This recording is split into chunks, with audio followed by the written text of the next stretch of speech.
नमस्कार, जय जोहार, जय छत्तीसगढ़। छत्तीसगढ़ पीएससी प्रीलिम्स के कुछ ही दिन शेष रह गए हैं।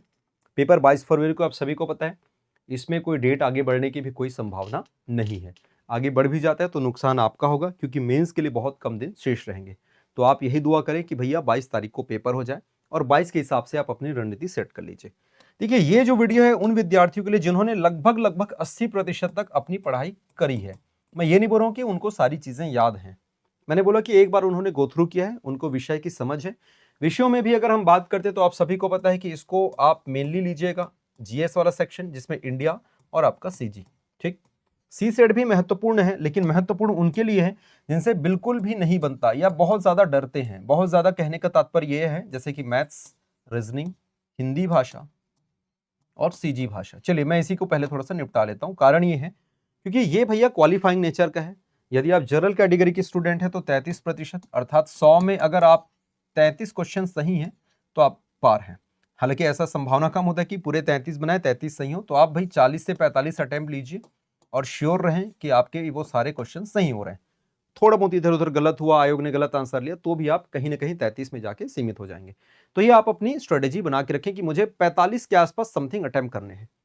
छत्तीसगढ़ी और हिंदी भाषा अगर ठीक ठाक है, आपका लोकल है यहाँ के, तो जनरली ठीक ही रहता है। जनरली बोल रहा हूँ, तो आपको यहाँ पर ज्यादा दिक्कत नहीं होगी। मैथ्स रीजनिंग इतना भी बेकार नहीं आता कि आप एक सी क्वेश्चन नहीं बनेगा। एग्जाम अगर दे रहे हैं, सीजीपीएससी का फॉर्म भरे हैं, तो यह उम्मीद आपसे करी जाती है कि मैथ्स रीजनिंग की थोड़ी बहुत समझ आपको होगी, क्योंकि आगे चल के मेंस में भी आपको यहाँ पर लिखना होगा। ठीक, तो ये मान के चलिए कि यहां पर भी आप ठीक ठाक अगर मान लेते हैं 20 प्रश्न यहां से आपने लगा लिए और 20 आपने यहां से लगा लिए, तो ठीक ठाक आपका काम यहां पे बन जाता है।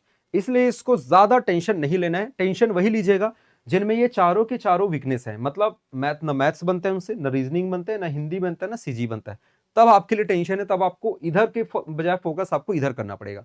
अदरवाइज इन चारों में कोई दो सेक्शन स्ट्रांग है, क्योंकि जनरली जिनका मैथ्स रहता है वो रीजनिंग ठीक है, हिंदी है वो सीजी वाला ठीक रहता है। तो आपको ज्यादा टेंशन लेने की नीड नहीं है। हालांकि रोज डेली प्रैक्टिस करनी है, कैसे मैं अभी आपको बताने वाला हूं, तो इसको थोड़ा सा मैं बाद में देखूंगा। ठीक, अब हम आते हैं यहाँ पर इंडियन जीएस और सीजी जीएस की बात करते हैं। सर, इंडियन जीएस की जो टॉप सब्जेक्ट है, पहले आप उसको भी देख लीजिए। अपन इसको दो पार्ट में डिवाइड करेंगे भाई। एक है टॉप सब्जेक्ट यानी कि मुख्य विषय, फिर आते हैं हम लोग गौण विषय। गौण समझते हैं ना, गौण का मतलब होता है कि ठीक है सेकेंडरी विषय है ये। तो पहले में आएगा भाई आपका इंडियन ज्योग्राफी, भारत का भूगोल, फिर भारत का इतिहास, इंडियन हिस्ट्री है, भारत का जो राज्य व्यवस्था है, पॉलिटी वाला सेक्शन है, और है आपका करंट अफेयर। ठीक, ये अच्छे खासे डोमिनेंस होते हैं इन सभी सब्जेक्ट्स के। और कई बार आपको ये भी देखने को मिलता है कि यही आपके जो चार सब्जेक्ट मिला के ये 50 नंबर का आता है, आप सबको पता है। इन्हीं चारों सब्जेक्ट को मिला के 35 नंबर के आसपास के क्वेश्चंस पूछे जाते हैं, 35 प्लस। कई बार इतिहास में आपने देखा है हर बार ऑन एन एवरेज 10 क्वेश्चन है। इसमें मैंने एक चीज ऐड नहीं किया है, चाहो तो आप उसको ऐड कर सकते हो, उसी का ही पार्ट है आर्ट एंड कल्चर, क्योंकि सिलेबस में है वैसा मेंशन किया गया है ना। आर्ट एंड कल्चर वो मेंशन किया गया, जिसमें बहुत सारी चीजें ऑलरेडी आप हिस्ट्री में पढ़ लेते हो। कुछ कुछ चीजें बस हैं, जैसे आजकल दिया जाता है कलाकारी का, कढ़ाईकारी का, पेंटिंग्स वगैरह के क्वेश्चंस आ जाते हैं, डांस वगैरह के क्वेश्चंस आ जाते हैं। तो वो रहते हैं, ऐसे नहीं कि नहीं रहते, क्वेश्चंस वहां पे देंगे, बट फिर भी मैंने इसको सेकंड रखा है। राइट, तो इन चारों को मिला के 35 प्लस हर बार हमको देखने को मिले। कई बार करंट से 10 देता है, पॉलिटी से 10 देता है, ऐसे करते करते कई बार तो 40 नंबर तक का भी दिया है इन लोगों से। बट फिर भी मैं 35 इसको लेके चलता हूं। फिर आते हैं भैया साइंस आते हैं। इन्वायरमेंट इन्होंने अलग से दे रखा है, सिलेबस में जो है मैं वही बता रहा हूं। और इसके अलावा बचते हम लोग इकोनॉमिक्स, अर्थव्यवस्था की हम बात करते हैं। ठीक, कैसे कैसे पढ़ना है, क्या क्या जो चीजें मैराथन में वैसे भी सारी चीजें कवर कर रहे हैं। हमारा मैराथन भी करोगे तो इन लोगों को अलग से देखने की आवश्यकता नहीं है, मैराथन से लगभग सारी चीजें आपकी हो जाएंगी। तो अननेसेसरी यहाँ पे लोड लेने की जरूरत नहीं है। पढ़ना है, लेकिन कैसे मैं बताऊंगा। तो आपने दो पार्ट में पहले तो आपने डिवाइड कर लिया। ठीक, सेम आप सीजी वाले को भी आइए दो पार्ट में डिवाइड कर लेते हैं। सीजी वाले को भी सबसे पहले अगेन सीजी ज्योग्राफी हो जाएगा। और खासियत यह है ना कि सीजी ज्योग्राफी में फिर पुरातात्विक स्थल या और भी अन्य जो दूसरी चीजें रहती हैं, प्लेसेस के क्वेश्चन अच्छे खासे यहाँ पर देखने को मिलते हैं। अनलाइक इंडिया, इंडिया में ज्यादातर फिजिकल फीचर क्या आते हैं। फिजिकल फीचर मतलब नदी, पहाड़, जलवायु एंड ऑल, उससे संबंधित। थोड़ी बहुत बच गए तो खनिज, ऊर्जा वगैरह के डेटा आते हैं। बट छत्तीसगढ़ में ऐसा नहीं है, बहुत सारे इतने सारे स्थल हैं, जिला विला के भयंकर क्वेश्चंस आपको दिए जाते हैं। नदी पहाड़ तो है ही, मतलब बहुत सारे, वेरायटी बहुत ज्यादा है छत्तीसगढ़ के भूगोल में। फिर छत्तीसगढ़ के हिस्ट्री है यहाँ पर, इतिहास है यहाँ पर, ठीक है ना। छत्तीसगढ़ के यहाँ पर हम बात कर लेते हैं आर्ट एंड कल्चर की बात करते हैं। आर्ट कल्चर, इसमें पूरा ट्राइब वाइब सब कंप्लीट है ना, याद रखना, ट्राइब वगैरह एंड ऑल सारा चीज कंप्लीट है। फिर चौथा मैं देखने वाला हूं। अब चौथे और पांचवे में डिसाइड आपको करना है भाई, ये आपको डिसाइड करना है कि किसको कहां पर रखें। जैसे मैंने चौथे पे फॉर एग्जांपल यहां पर रख दिया, इकोनॉमी सर्वे को रख दिया। क्यों रखा हूं ये भी बताऊंगा। अब पांचवें में यहां पर क्या रखा हूं, पांचवें में रख रहा हूं सर मैं पंचायती राज वाला प्लस नगरीय निकाय, ठीक है ना, प्लस एडमिनिस्ट्रेशन यानी कि प्रशासन वाला पार्ट। गिनी चुनी कई बार पूछता है, सचिव वचिव से संबंधित क्वेश्चन आ जाता है। छठे में हम यहां पर रखेंगे छत्तीसगढ़ का करंट अफेयर। बोलेगे सर आप इसको इतना नीचे क्यों रख रहे हो, बताऊंगा उसके पीछे का रीजन बताऊंगा, ठीक है। और सातवें में फिर हम यहां पर चलते हैं नंबर 7 की जब हम बात करते हैं, तो सातवां नंबर क्या बच जाता है, लगभग लगभग हो ही गया है, और तो स्पेशल कुछ है नहीं, क्योंकि देखो आर्ट एंड कल्चर को दो पार्ट में आप डिवाइड कर लो। दो पार्ट का मतलब क्या हो रहा है कि भाई ट्राइब वाला अलग हो जाएगा, लोक कथा, लोक गाथाएं, कुछ आभूषण है, वस्त्र हैं, ठीक है ना, कुछ हमारे खान पान है, तो सब लगभग लगभग मिक्स, इसलिए मैंने उसको वहीं पे रख दिया। अब मैंने जानबूझ के करंट अफेयर वाले पार्ट को यहां पर क्यों रखे, इसके पीछे का लॉजिक समझिएगा।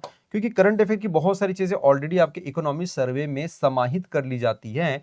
कुछ एक आध ऐसी चीजें जो एकदम रिसेंट होने वाली, जैसे मान लेते किसी कोई फलानी गुड़िया है, उसको कुछ पुरस्कार मिला है, कोई पर्वतारोही है उसको कुछ मिला है, कोई सरकार की कुछ ऐसी फ्लैगशिप योजना है जो एकदम रिसेंट है, जो इकोनॉमी सर्वे में नहीं है, तभी आपको यहां पर दिया जाएगा।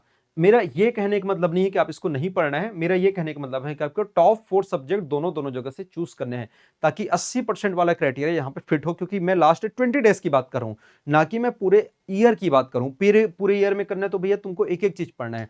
अंतिम 20 दिन की बात करो तो कौन से प्रायोरिटी देना है, मैं इसकी बात कर रहा हूं, ठीक है। आइए अब हम चलते हैं सर, वापस आते हैं, विक की बात करते हैं, उसको हम लोग सबसे लास्ट में देख लेंगे। विक, तो आपने सर ये चार चार सब्जेक्ट दोनों जगह से क्या कर लिए हैं, उठा लिए हैं। चार चार सब्जेक्ट आपने उठाए हैं जो कि मेन प्रायोरिटी पे है। मैं फिर से कहूंगा, इसको आप इंटरचेंज कर लेना भाई। जिसको लगता है कि मेरा इकोनॉमी सर्वे काफी वीक है, तो पंचायती राज, नगरीय निकाय और ये प्रशासन वाले पार्ट को आप ऊपर कर सकते हो या इसको ऊपर कर सकते हो, इट्स अप टू यू। लेकिन यहां पे इन चारों को तो रखना ही रखना है, इन चारों में कोई चेंजेस आपने नहीं करनी है, ठीक है। आइए अब हम यहां पर दिखाते हैं आपको कि इसका कैसे हम यूटिलाइजेशन कर सकते हैं। तो वीक 1 की बात करते हैं, प्रथम सप्ताह। प्रथम सप्ताह में क्या दिख रहा है सर, देखो मेरे पास है 3, 4, 5, 6, 7 और 8, ठीक है। वीक 2 की मैं बात करता हूं। सेकंड वीक में क्या है, क्या मेरे पास 9, 10, 11, 12, 13, 14 और 15, सबसे बड़ा वीक यही है।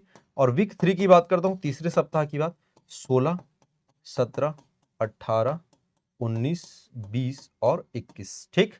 अब आपका सवाल देखो बेटा, जिसका सीसेट अच्छा खासा है, जिसमें ज्यादा दिक्कत नहीं है, हल्की फुल्की प्रैक्टिस से काम चल जाना है, जैसे मैथ्स का आप क्या करिए, डेली एक एक टॉपिक कर सकते हो, या एक काम करो, आप सिंपल 3 दिन में मैथ्स निपटा दो, 3 दिन में रीजनिंग निपटा दो, 3 दिन में हिंदी और 3 दिन में आपका छत्तीसगढ़ी, ऐसे 12 दिन में आप उसको कवर कर सकते हो। ये आपके ऊपर है, या डेली डेली बेसिस पे आप कर सकते हो, इट्स अप टू यू। लेकिन लेकिन यदि आप डेली बेसिस पे करना चाहते हैं तो कम से कम आपको 1.5 से 2 घंटे देने होंगे, 1.5-2 घंटे, ज्यादा नहीं। किसके लिए बात कर रहा हूं भाई, मैं सी सेट वाले सब्जेक्ट की बात करता हूं। प्रत्येक दिन कम से कम आपको 1.3 आवर्स यानी कि 1.5 घंटे या 2 घंटे, चलिए आप 2 ही ले लीजिए इसको सर, बाकी को कितना, कम से कम आपको 8 घंटे देना है।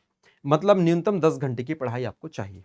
न्यूनतम 10 बोला हूं, आप उसको मैक्सिमम 12 तक ले लो, 12 से ज्यादा भी ओवरडोज होता है, 12 is okay, 12 our is okay, याद रखना ये बहुत इंपॉर्टेंट है। 12 घंटा बहुत महत्वपूर्ण है ना। 10 से 12 ही आप दीजिए, कम तो मत दीजिए, 10 से कम नहीं देने हैं, 12 से ज्यादा भी कोशिश करना कि ओवरडोज हो जाता है। 10 से 12 is ideal for last 20 days. Marathon भी सर आप लोग का चल ही रहा है, 5 से 6 घंटे वहां पे यूटिलाइज हो जाता है। बाकी 5 से 6 घंटे आप अपना पढ़ाई करें, उसको रिवाइज कर, कैसे करना है मैं आपको बताऊंगा। अब सर आपने जो चार चार डिवाइड कर रखे थे, आप उसको डाल दीजिए। जैसे कि आपने डाला 1, 2, 3, 4 डाल दिया, फिर यहां से आप डालिए 1, 2, 3, 4, हुआ ये। कौन से चार की बात करूं, आप रैंडम ले लो, कोई दिक्कत नहीं मेरे को। मुझे नहीं पता कि आप पहले ज्योग्राफी लोगे या इसका ज्योग्राफी लोगे, हिस्ट्री लोगे, क्या मुझे नहीं पता। आपको टोटल 8 चाहिए, मैंने यहां पर 8 डाल दिया। 1 2 3 4 1 2 3 4 ये डाला। अब आते हैं जो चिल्लर सब्जेक्ट बचे थे, चिल्लर मतलब जो यहां पर बचे थे। अगर ऐसा लगता है कि सर आपने कहीं ना कहीं एक बार इसको पढ़ा है, आपके लिए बिल्कुल नया नहीं है, तो आप जाएं। ऐसा लग रहा है कि सर एकदम नया है मेरे लिए, मतलब कुछ समझ नहीं, बस मैंने सर उत्तल लेंस अवतल लेंस देखा, पता नहीं सर वो दिख रहा है, मैंने फॉर्मूला रट लिया, भैया ये गलती मत करना। अभी प्रैक्टिकल का टाइम नहीं है, ये अंतिम 20 दिन ना प्रैक्टिकल का टाइम नहीं है। प्रैक्टिकल का मतलब नया सीखने का समय नहीं है, बजाय कि आपने पहले जो पढ़ा आप उसको करिए। हाँ कभी पढ़ा था, कभी देखा था, दिमाग में है, पता है सर अभिलंब इधर से जाता है, इधर से किरण आती है, ये झुकता है, मुड़ता है, अंदर जाता है। बस एक बार पढ़ना बस पड़ेगा, क्योंकि पहले मैंने पढ़ा हुआ है, तभी जाना। अदरवाइज एकदम पहली बार पढ़ रहे हो तो पहली बार के लिए तो बिल्कुल नहीं, ये गलती मत करना भाई, समझ लो मेरी बात को, लिख लो। अगर एकदम पहली बार पढ़ रहे हो तब मत पढ़ना, पहली बार नहीं दूसरी तीसरी बार पढ़ रहे हो तब आप इसको डेज को दे सकते हो। तो कितना बच रहा है, 1 2 3 4, यहां से 5 6, तो जो 6 आपके बचे हैं, आप इसको करना क्या है यहाँ पर ध्यान से समझना। ये जो 6 आपके बचे हैं ना, आप इसको यहीं पे निपटाना। मतलब कैसे कर सकते हो, यहाँ पे 1 2 3 4 और ये 5 6, ज्यादा ज्यादा आप यहां तक लेके जा सकते हैं इसको। मतलब कहने का तात्पर्य यह है कि 14 तारीख तक एनी हाउ आपको सभी सब्जेक्ट्स को एक बार पढ़ के खत्म कर लेना है। सभी मतलब सभी भाई, 15 भी नहीं ले जाना है, मैंने 14 रखा है जानबूझ के, समझ आ गया। अब आप क्या करें, जब आप पढ़ेंगे, जैसे आपने कोई एक सब्जेक्ट पढ़ा, बोले सर एक दिन में एक करें, हाँ बिल्कुल एक दिन में करो, कोई दिक्कत नहीं चलेगा। वो जैसे बोलते हैं ना कि कुछ लोग बोलते हैं कि नहीं एक दिन में 2 करना चाहिए, 3 करना चाहिए। अरे भाई तो 2 कर रहे हैं ना यार, एक हम इंडियन कर रहे हैं, फिर एक सी सेट कर रहे हैं यहीं पर, फिर इंडियन फिर सी सेट, या फिर सीजी फिर सी सेट कर तो रहे। सी सेट कर रहे हैं ना, कुछ लोग सी सेट को ड्यूअल करते हैं। ड्यूअल कहने का मतलब होता है हिंदी भी पढ़ रहे हैं, मैथ्स भी पढ़ रहे हैं। तो इट्स अप टू यू, ये उनके ऊपर है। ये हो सकता है इस बंदे ने इस पूरे वीक में क्या पढ़ा, मैथ्स पढ़ा, इस पूरे वीक में उसने रीजनिंग और छत्तीसगढ़ी पढ़ा, इस वीक में हिंदी पढ़ सकता है। वो उनके ऊपर है, 1 घंटा अगर पढ़ रहे हैं वो, तो मैंने 1 से 1.5 घंटा 2 घंटा अधिकतम का है, वो उनकी स्पीड के ऊपर निर्भर करता है। अब यहाँ पर आते हैं, मैंने क्या बताया आपको, ये वो सब्जेक्ट हैं जो थोड़े चिल्लर टाइप के हैं। तो 1 2 3 4 5 6 ज्यादा से ज्यादा आप यहाँ पर लेके गए, 7 ये बफर में रख दिया मैंने। हो सकता है किसी के लिए और कुछ सब्जेक्ट होंगे, क्योंकि कवर तो करना है भाई। ऐसा नहीं कि मैंने इसको डेज नहीं दिया, मैंने दिया, लेकिन मैंने मिला के पढ़ने कहा। मिला के मतलब आप जैसे कि साइंस और आर्ट एंड कल्चर एक साथ ले लो, इन्वायरमेंट और इकोनॉमी एक साथ ले लो, इन दोनों को आप एक साथ ले लो, ये आपके ऊपर है। बट ये है कि इनको प्रायोरिटी थोड़ी कम देनी है इन तीनों की तुलना में, मतलब ऊपर वाले चारों की तुलना में। अब सर 15 को क्या, 15 से क्या, क्योंकि देखो 22 को तो आपका पेपर है भाई, तो ये वाला वीक ना सबसे ज्यादा इंपॉर्टेंट होने वाला है। ये वाला वीक सबसे ज्यादा इंपॉर्टेंट होने वाला है। अब क्या करना, एक बार आपने गो थ्रू किया हुआ है, अब मैं एक एक सब्जेक्ट वाइज जैसे आपको बताता हूँ। ज्योग्राफी में चीजों को क्या करना है, ज्योग्राफी में जैसे इंपॉर्टेंट जो चीज है, फॉर एग्जाम्पल डेटा वाले क्वेश्चन आते हैं, उन डेटा को लिख के ना पूरा आप एक साथ रिवाइज करो, पूरा एक साथ कर लो पूरा। जैसे यहाँ पर पूरा डेटा आ गया, पूरा डेटा एक साथ पूरा क्या कर लिया आपने, उसको बार बार लिख के, क्योंकि यहाँ पर ऊपर आपने नॉर्मल चीजें पढ़ी थी। नॉर्मल का मतलब ये नदी यहाँ से निकलती है, जो स्टैटिक है। जो डायनेमिक डेटा हो रहा है, जो चेंज हो रहे हैं, आप उसको करिए। बायोस्फीयर रिजर्व के क्वेश्चंस आते हैं, बढ़ते क्रम घटते क्रम, इस प्रकार के प्रश्न आते हैं। आप इसको लिख लिख के यहाँ पर क्या करें, आप प्रैक्टिस करें। ये पूरा डेटा वाला खेल यहाँ पर होने वाला है। 16 तारीख को क्या करें, आप इतिहास के जो पूरे डेट हैं, इतिहास के हिस्ट्री के जो पूरे डेट्स हैं, या जो भी क्रोनोलॉजी है, आप उनको लिख लिख के करें। ऐसी चीजें जो आपको कंफ्यूज करती थी वहां पर, जो पढ़ा तो हुआ है लेकिन सर दिक्कत करता है बार बार, आप उनको लिख लिख के, सिर्फ उसी की चीज को करना है, कहानी नहीं पढ़नी। मैं फिर से बोल रहा हूं, मैं गलती यहीं पे करते हैं बच्चे। सर ने बोला था पढ़ना करके पूरे इतिहास पर, पूरा हड़प्पा पढ़ रहे, अरे नहीं पढ़ना है भाई पूरा हड़प्पा। मेजर मेजर डेट्स को देख लो, प्लेसेस को देख लो जहां पे आपको कंफ्यूजन होता है, उसके पैरेलल संस्कृति कौन कौन सी उसको लिख लो। उसके लिए क्रोनोलॉजी आपको बनाना पड़ेगा, वो भी मैंने एक वीडियो में बता दिया कैसे बनाते करके। नहीं पता तो कमेंट कर दो, उसको पिन करवा दूंगा कि सर हाँ वाला वीडियो भी करवा दो करके। ठीक, सेम यहां पर आएंगे तो पॉलिटी की मैंने बात करी, आपको क्या करना है, अगेन पॉलिटी की चीजों को करना है। ये तो 3 दिन की मैंने बात करी, 15 16 और 17 की बात करिए। यही 3 चीज आपको छत्तीसगढ़ के लिए भी करना है, 18 19 और 20। क्या करना है, छत्तीसगढ़ की चीजें, छत्तीसगढ़ के कोई डेटा हो सकते हैं, इतिहास के डेटा हो सकते हैं, छत्तीसगढ़ में हो सकते हैं भूगोल के डेटा हो सकते हैं, छत्तीसगढ़ में हो सकता है पंचायती राज बोलो या इकोनॉमिक सर्वे बोलो, जो भी बोलो, इनके पूरे डेटा वाले सेक्शन को खेलना है भाई। डेटा को इसी टाइम ही खेलना है आपको। इसी टाइम खेलने का मतलब सर जब पहले पढ़ेंगे तब नहीं पढ़ना है क्या, पहले पढ़ेंगे तब तो पढ़ना ही है भाई। पहले पढ़ रहे हैं मतलब कंप्लीट स्टडी है वो, पहले वाली जो है वो कंप्लीट स्टडी, पूर्ण अध्ययन है। आप पूरा पढ़ रहे हैं, आप उसको आप नजरों से निकाल रहे हैं, रट्टा मार रहे हैं, जो भी कर रहे हैं मुझे नहीं पता, लेकिन आप पढ़ रहे हैं, लिख के पढ़ रहे हैं, कैसे पढ़ रहे हैं वो आपके ऊपर है, आपकी स्पीड के ऊपर निर्भर करता है। क्योंकि अंतिम 20 दिन बचे भाई, सबके लिए सेम होने वाला है, भगवान आपको एक्स्ट्रा घंटा नहीं देने वाला है, ठीक है क्या। अब आप बोलोगे सर मेरे को काश, वो काश ना वो जिंदगी भर आते रहता है, तो उसको भूल जाओ कि काश मेरे को ये सर 22 जो है ना 1 मार्च को पेपर हो जाता, 1 मार्च को तो भी तुम यही करते, तो भी तुम यही करते। मुझे पता है हमारा मैराथन कब से चल रहा है, लेकिन संख्या अब बढ़ रही है ना धीरे धीरे, तो ये होता है, ये ह्यूमन नेचर है। जब चीजें पास आती है ना तब धीरे, इसलिए कोसना बंद करो अपने आप को, वो करना कि काश वास ये सब हटा दो भाई, वो हो गया, सो जो गया सो गया, उसको छोड़ दो। अभी जो है उसमें क्या कर सकते हैं मैं उसकी बात कर रहा हूं, ठीक है ना। तो कोई ये मत बोलना अरे सर इतने दिन में ये कैसे होगा वो कैसे होगा, अरे भाई कौन बोला था इतने कम दिन में करने, आप तो शुरू से तैयारी करिए, ये तो रिविजन प्लान चल रहा है यहाँ पर, ठीक। तो आपको पहले यहां पर भी सारी चीजें पढ़नी है, लेकिन ये जो मैं बता रहा हूं स्पेशली यहां पर पूरा डेटा के साथ करना है, क्योंकि डेटा ये जो आखिरी में क्या करता है आपको परेशान करता है। अब आप बोलोगे सर सब चीज बता दी आपने, करंट अफेयर की बात ही नहीं करी, आ रहा हूं वहीं पे। तो सबसे लास्ट डेट जो रहने वाला है ये आप कर लीजिए, करंट अफेयर दोनों का, इंडिया का भी और सीजी का भी। बोले सर बाकी लोगों को करने की नीड है, अरे भाई 1 हफ्ता पहले तो किया है सारा चीज, कितना ही भूल जाएगा आपका। अगर आपको ऐसा लगता है कि वो फिर से मेरे को देखने की जरूरत है तो सरसरी निगाह से देख लो आप इसको फिर, क्योंकि करंट की चीजों को नया कुछ नहीं है। देखो करंट की चीजों में डायनेमिक है क्या, मतलब डायनेमिक इन द सेंस बहुत ज्यादा वैरायटी है क्या, नहीं रहता उसमें। भाई जैसे आपने इतिहास की कोई चीज पढ़ी, राइट, आपने कोई वंश पढ़ा तो भाई पूरा एकदम उसका अंदर तक जाके पूरा खत्म डीप करना पड़ता है। ज्योग्राफी पढ़ो तो पूरा एक यूनिट कवर करना पड़ता है। करंट में ऐसा नहीं रहता। करंट में ऐसा, क्योंकि यहां पर तो ऑलरेडी दे रहा हूं ना भाई, 1 2 3 4, देखो कोई एक दिन तो रहने वाला करंट के लिए, इंडिया के लिए 1 2 3 4 सीजी वाला दे रहा हूं ना, कोई ना कोई एक दिन तो यहाँ पे रहने वाला है। तो ऑलरेडी एक बार आप यहाँ पे पढ़ चुके होंगे। सो बेटर ये है कि यहाँ पे ये जो 21 वाला जो डे रहेगा ना, इसमें करंट वाली चीजों को एक बार गो थ्रू कर लेना है। लिखा हुआ गो थ्रू करना है। मैं बार बार बोलता हूं पीडीएफ हमारे पास है वो तो ठीक है, लिखा हुआ यहाँ पे लिखना नहीं है, यहाँ पे नहीं लिखना, लिखने का पूरा काम इधर करो आप। ये लिखने का पूरा काम ये 14 तारीख होने वाला है। 15 से यहां लिख के कर सकते हो, लिख के प्रैक्टिस कर सकते हो, नोट्स नहीं बनाना है भाई। 15 तारीख से नोट्स वाला काम खत्म। यहां पे छोटे छोटे नोट्स बना सकते हो, शॉर्ट नोट्स, हिस्ट्री के 3 से 4 पेज में मेजर चीजें लिख ली, यहां पे मेजर, यहां पे नोट्स नहीं बनाने, यहां पे तो रिटर्न प्रैक्टिस करनी है आपने। तो अंतिम जो पार्ट्स होंगे उसमें डेटा वाला पार्ट होने वाला है, ये बहुत इंपॉर्टेंट है। अच्छा, डेटा में इतिहास में ये भी आ सकता है, कुछ बुक्स वाली संबंधित चीजें होंगी, किताबें हो गई है ना, किसी का लाइक ऐसा रहता ना कि ये कुछ फलाना जो सम्मेलन है वो कब हुआ था, जैसे बौद्ध संगतियों की बात हो गई या कुछ संगठनों की बात हो गई। तुम हिस्ट्री में लोगे, हिस्ट्री में क्या डेटा रहता है भाई, हिस्ट्री तो बहुत बड़ा डेटा रहता है, हिस्ट्री में सबसे बड़ा डेटा रहता है। ठीक है, आप उन सब चीजों को देख सकते हैं, कलेक्शन कर सकते हैं, वो सारी चीजें आप लिख सकते हैं। यही आपका एक प्लान है जो आपको सफलता दिलाएगा।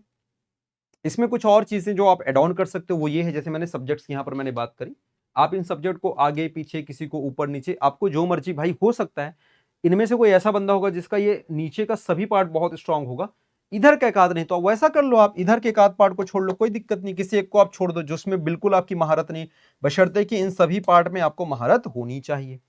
आप अपने अकॉर्डिंग आप इसको एडजस्ट कर सकते हो, लेकिन बेस्ट जो प्लान होगा वो आपका यही होने वाला है। इन अंतिम 20 दिनों में यही चीज आप कर सकते हो जो आपको आगे लेके जाएगा। सर इन दिनों में क्या हमको मॉक लगाने चाहिए कि नहीं लगाना चाहिए? आप बिल्कुल मॉक लगाइए, कोई दिक्कत नहीं है, आप मॉक करें। मॉक में देखिए कि कहां पर आप गलती कर रहे हैं, और बिल्कुल चांस लीजिए भैया, चांस तो यहां पर लेना पड़ेगा भाई, मैं बार बार बोलता हूं आपको।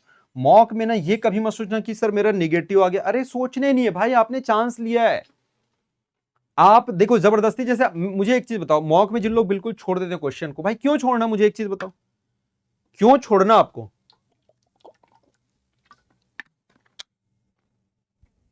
आपने बिल्कुल आइडिया नहीं तब आप छोड़िए ना। आपको चारों ऑप्शन में बिल्कुल भी नहीं पता है, या एक ही बस पता है बाकी 3 नहीं पता, तब छोड़िए। 2 अगर आपको पता है, 2 में कंफ्यूजन है, तो लो ना यार चांस उसको। वहां पर थोड़ी आप देखोगे कि अरे मैं इतना बना दूं तो मेरा इतना सही होता है, अरे ऐसा नहीं होता भाई। वहां पे जो आप दिमाग लगाने वाले थे उस दिमाग को आप नहीं लगाओगे, क्योंकि 2 पता है 2 आपको नहीं पता है। तो मॉक में वो सारी चीजें करें। और हाँ, आप चाहे तो हमारा टेस्ट सीरीज भी ज्वाइन कर सकते हैं, ओनली 99 रुपीज में ही। इसमें टोटल 20 टेस्ट हैं, 20 टेस्ट हैं, एक एक दिन करिए, एक एक टेस्ट यहाँ पर दीजिए, 2 घंटे में आप उसको खत्म करिए। तो ये आपका एक सटीक प्लान, एक सटीक रणनीति होनी चाहिए। इसके अलावा और किस टॉपिक पे आपको वीडियो चाहिए होगा तो वो भी आप कमेंट कर सकते हैं, उस पर भी मैं आपके लिए वीडियो बना दूंगा। ठीक है, चलिए, तो उम्मीद करता हूं कि आपको इससे कुछ ना कुछ हेल्प जरूर होगा। मुझे अगर ऐसा लगता है कि इस वीडियो को देख के थोड़ी बहुत आपकी रणनीति ठीक हो पाई, थोड़ी बहुत जो है आपके मार्क्स में अगर इंक्रीज होता है, नंबर्स बढ़ते हैं, तो मैं समझूंगा कि ये वीडियो बनाना सार्थक रहा। ठीक, धन्यवाद। जय जोहार, जय छत्तीसगढ़।